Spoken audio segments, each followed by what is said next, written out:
Hello, hello, hello. তো আজকে সবথেকে তাজা খবর, বাজারে হচ্ছে ডিমের সংখ্যা একদমই নেই বলতে গেলে। এমনি হচ্ছে ডিমের দাম দিন, দিন আরকি বেড়েই যাচ্ছে। তবে আজকের যে ঘটনাটা ঘটেছে আশা করি সবাই জানো যে কি ঘটনা ঘটেছে। হ্যাঁ, সেটা নিয়ে কথা বলছি। তবে আজকের পরে ডিমের দাম তো দূরের কথা, ডিমই পাওয়া যাবে না বাজারে। এতদিন পর আজকে গর্ত থেকে বেরিয়েছে হচ্ছে যুব নেতা হচ্ছে অভিষেক ব্যানার্জি। তবে পাবলিক তো আর গর্তে ঢুকেছিল না, তাই না? পাবলিক তো অলওয়েজ একদম রাগে ছিল যে কখন বের হবে আর কখন খেলাটা করবে।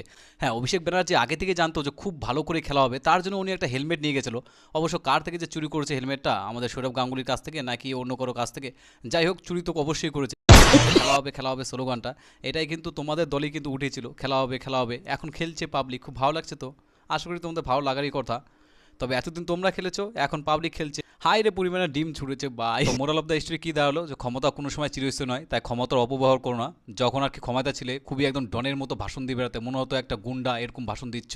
আর আজকে ক্ষমতা নেই, দেখো পাবলিক পুরো খেপে গেছে। ভাগ্যিস হেলমেট পরে গিয়েছিলে, না হলে কি অবস্থা তোর ভাবতেই পারছো।